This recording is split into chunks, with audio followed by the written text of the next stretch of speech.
ఓ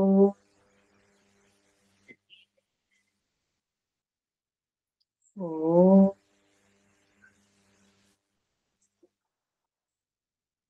ఓ ఓం భూర్భువః స్వః తత్సవితుర్వరేణ్యం భర్గో దేవస్య ధీమహి ధియో యో న ప్రచోదయాత్. ఓం असतो मा सद्गमय तमसो मा ज्योतिर्गमय मृत्योर्मा अमृतङ्गमय. ॐ सहनाववतु सहनौ भुनक्तु सह वीर्यं करवावहै तेजस्विनावधीतमस्तु मा विद्विषावहै. ॐ शान्ति शान्ति शान्तिः. నమస్తే అమ్మ. సర్వేభ్యో నమో నమః.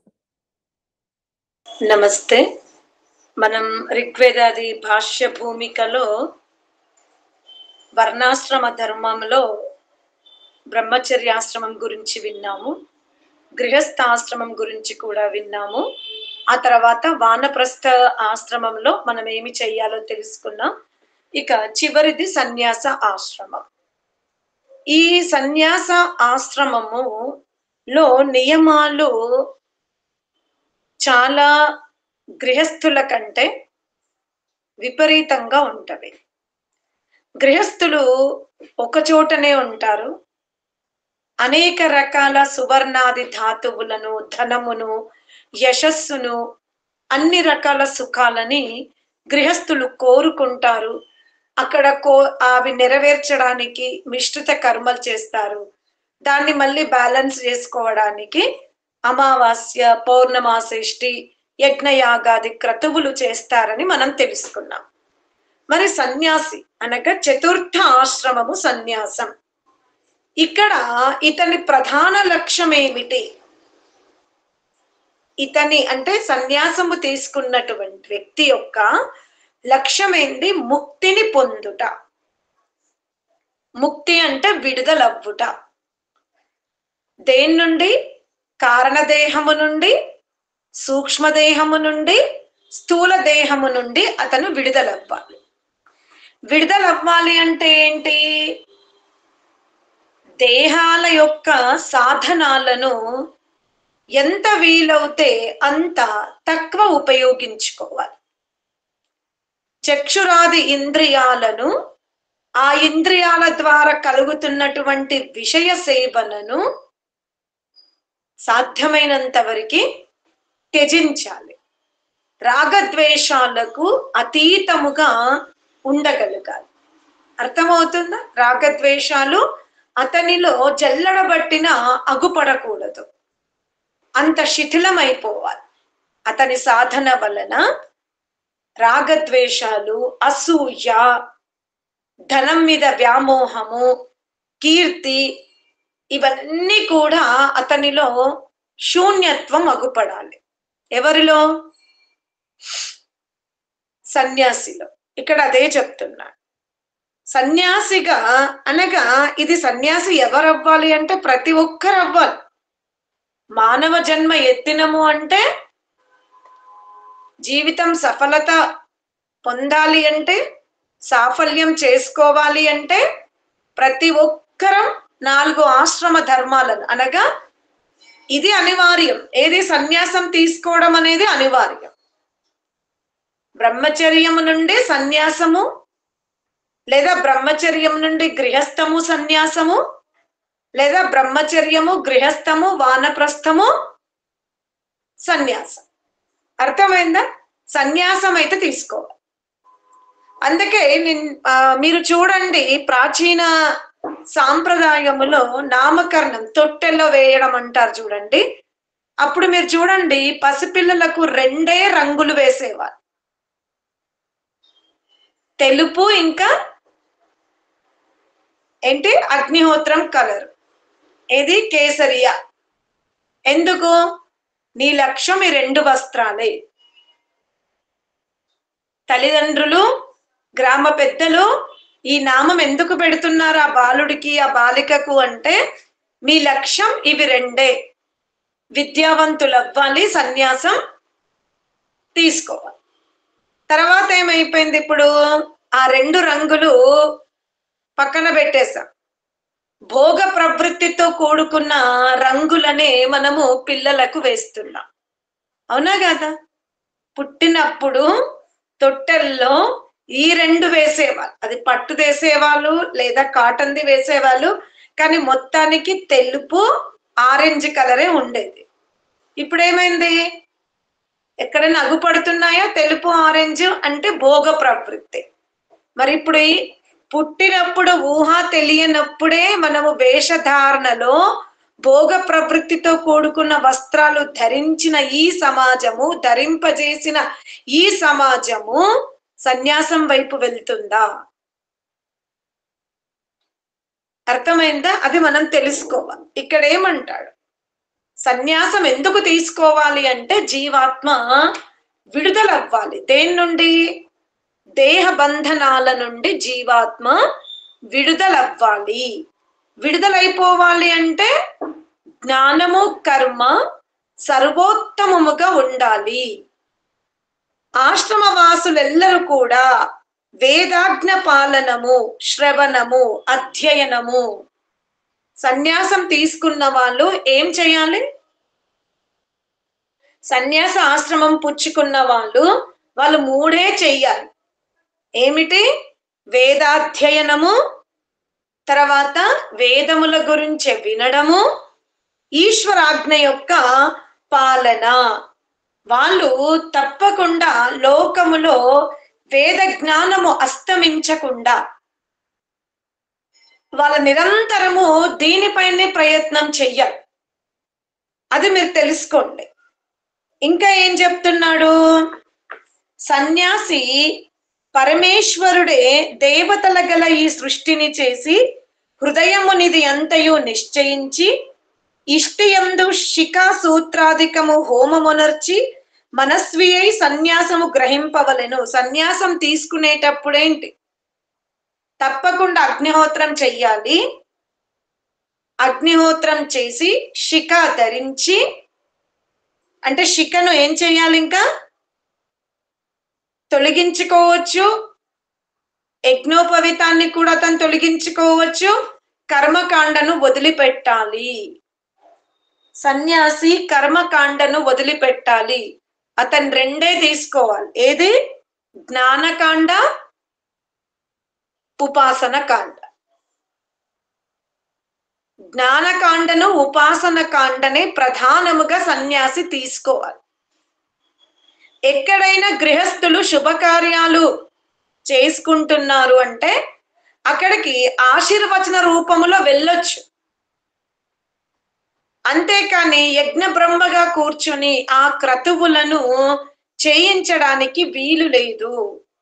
అతను అంటే ఆ ఆత్మ ఎల్లప్పుడూ బ్రహ్మలో ఉండాలి, బ్రహ్మ జ్ఞానాన్ని బోధించాలి, బ్రహ్మ తేజస్సునే సమాజానికి ప్రసాదముగా పంచిపెట్ట. లోకేషణ, విత్తేషణ, రాగద్వేషాలు ఏవైతే సామాన్యంగా గురుకుల అంటే విద్యాభ్యాసం చేస్తున్నప్పుడు విద్యార్థులకి ఉంటాయో రాగద్వేషాలు, నేను ముందుండాలి, నేను ముందుండాలి అని, అలాగే ఏవైతే గృహస్థులకు ఉంటావో మేమే ధనికులుగా ఉండాలి, నా వస్త్రాలే సుశోభితంగా ఉండాలి, నా ఆభరణాలే చాలా రమణీయంగా ఉండాలి, ఇవి ఏవైతే ఉంటాయో ఇవన్నీ సన్యాసిలో అగుపడకూడదు. ఆ విధంగా మనని మనం చింతన చేస్తూ మననము చేస్తూ వాటిని మనం తొలగించుకునే ప్రయత్నం చెయ్యాలి అంటున్నాడు. పూర్ణ విద్వాంసుడు సాధ్యమైనంత వరకు విద్యను పెంచుకోవాలి.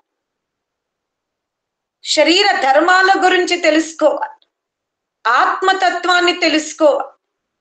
ఆయన నిరంతర ప్రయత్నం అంటే ఇక్కడ సన్యాసి అయినటువంటి వ్యక్తి నిరంతరము విద్యలోనే తరింపబడాలి. అన్య విషయాల యందు సమయాన్ని అతను వ్యయం చేసుకోవడానికి వీలు లేదు. రాగద్వేషుడు చాలా అంటే అతనిలో రాగద్వేషము అగుపడకూడదు. అంత సాధన చేసి వాటిని దగ్ధబీజం చేసుకోవాలి. సర్వమానవులకు ఉపకారము చెయ్యవలయును, అందరికీ ఉపకారము జరగాలి, అందరూ సుఖముగా ఉండాలి, సుఖ సంతోషాలతో ప్రజలు వర్ధిల్లాలి అని తన జీవితాన్ని చాలా ఉపకారముగా ఉపయోగించుకోవాలి. స్వార్థం ఉండకూడదు. అల్ప విద్య గలవారికి సన్యాసం తీసుకునే అధికారం లేదు. అసమర్థులు సన్యాసం తీసుకుంటే లాభం లేదు. అందుకనే వానప్రస్థ జీవితంలో చాలా సమర్థుడవ్వడానికి ఆ సమయాన్ని సద్వినియోగం చేసుకోవాలి. ఎప్పుడైతే రాగద్వేషాలు దగ్ధ బీజముగా ఉన్నవి, ఆత్మతత్వము చాలా జాగ్రత్తగా అర్థమైంది, ఆ విధంగా అతనికి అర్థమవుతుంది నేను బ్రహ్మచారిగా ఉన్నప్పుడు ఎలా ఉన్నా, గృహస్థుడిగా ఉన్నప్పుడు ఎలా ఉన్నాను, వానప్రస్థ జీవితంలో నా ప్రవృత్తి ఎలా ఉంది, అలా విద్వత్తను పెంచుకోవాలి. అల్పజ్ఞాని అల్ప సమర్థుడు సన్యాసం తీసుకోవడానికి వీలు లేదు. అంటే సన్యాసమే తీసుకోవద్దా అంటే ఆ స్థితికి వచ్చే వరకు ఇతను విద్యావంతుడు అయిపోవాలి. విద్యావంతుడై సన్యాసం తీసుకోవాలి.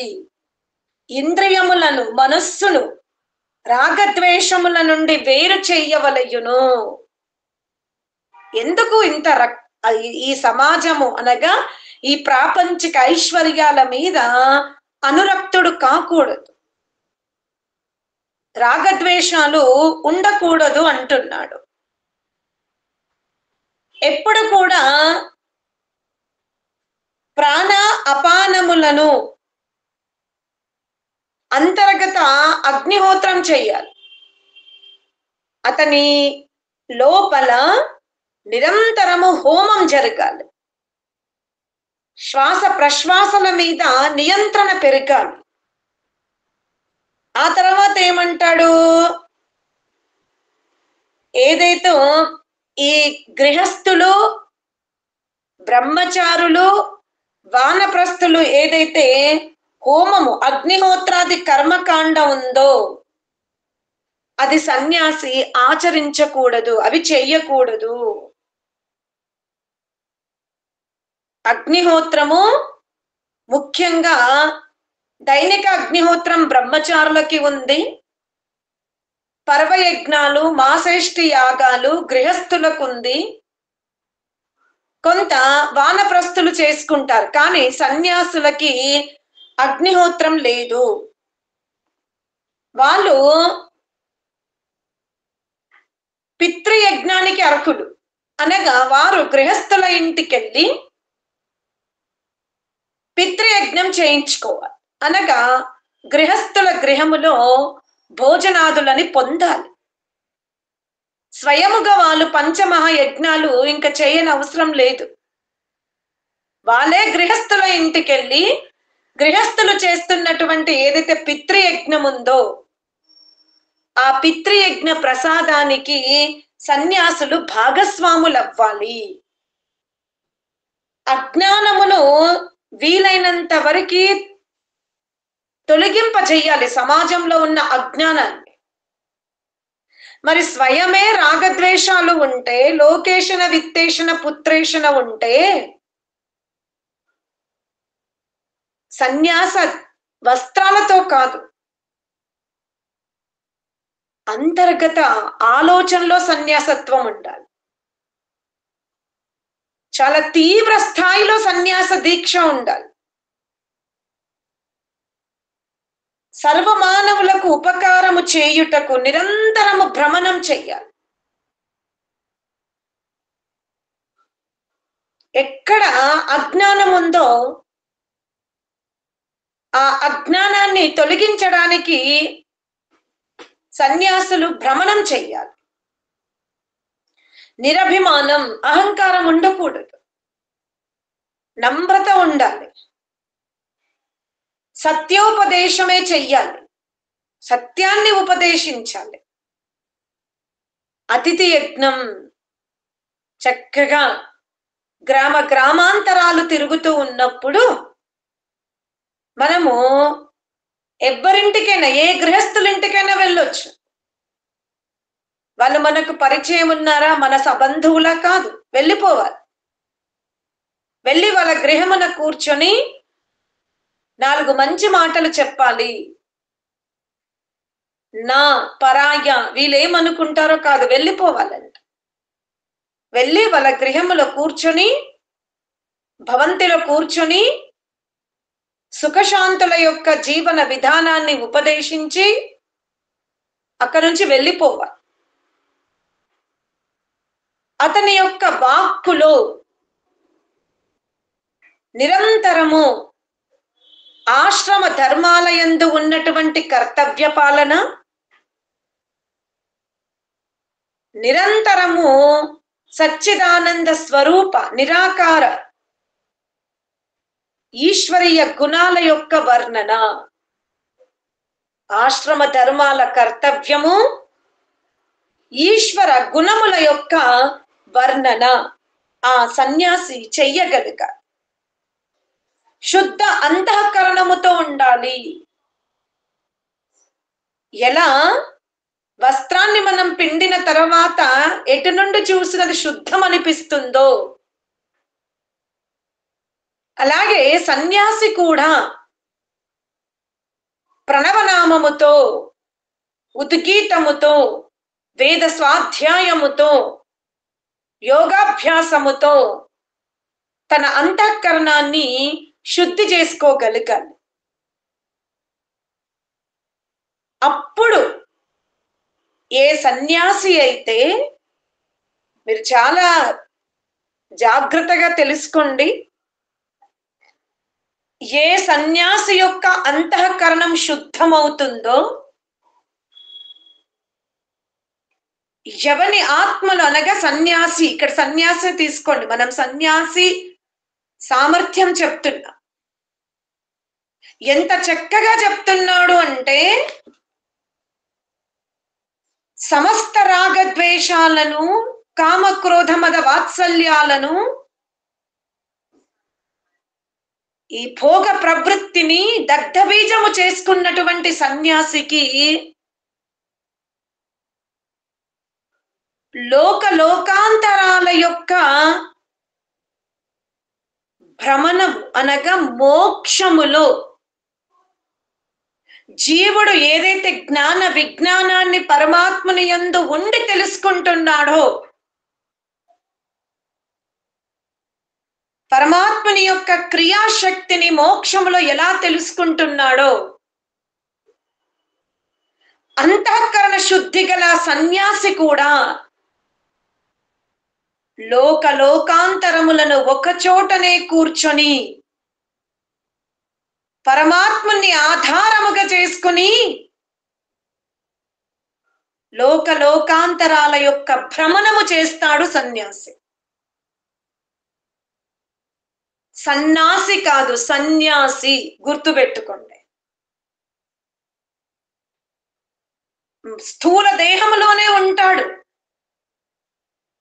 కానీ అంతఃకరణ సాధన సామర్థ్యము ఎంత పెరుగుతుంది అంటే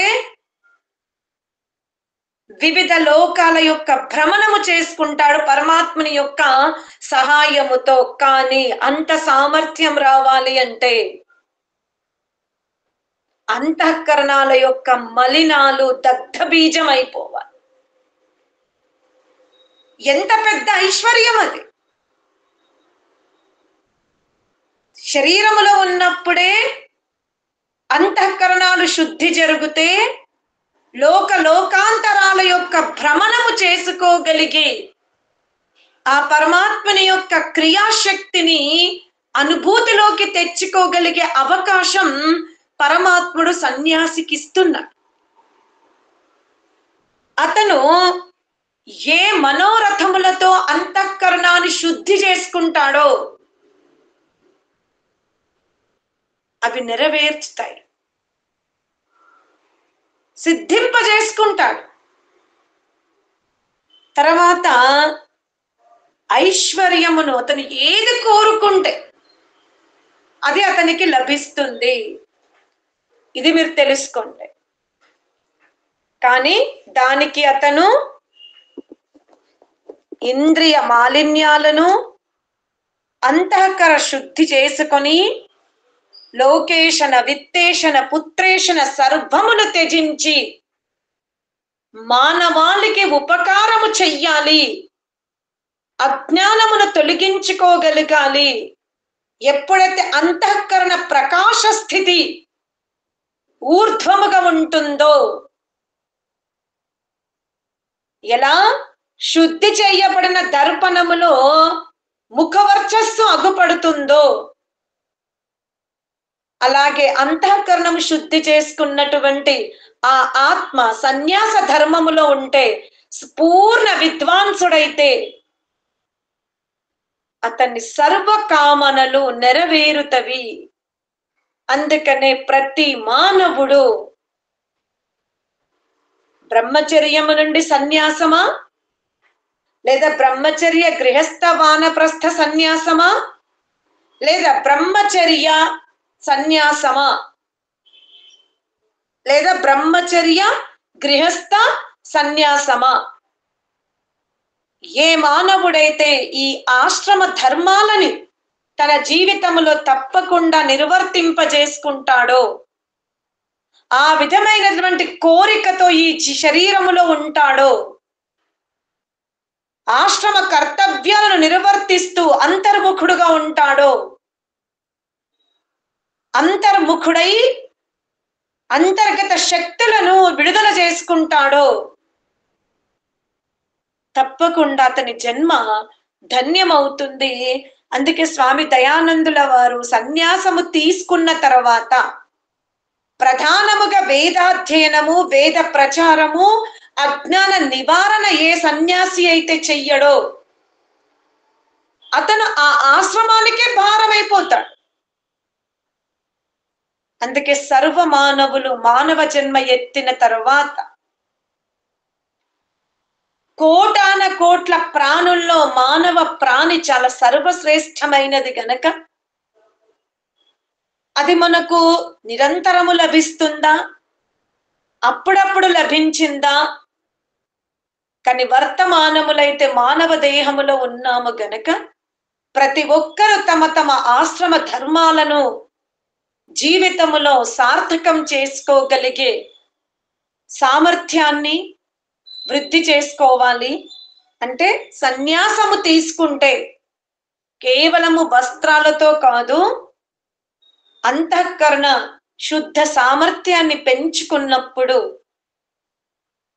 అతను లోకాంతరాలు భ్రమించగలుగుతాడు, అతని మనోకామనలు కూడా పూర్తవుతవి అనేది మనం తెలుసుకునే ప్రయత్నం చేసాం. ఇది సన్యాస ధర్మానికి ఉన్న గొప్ప వరం. ఓం శాంతి శాంతి శాంతి.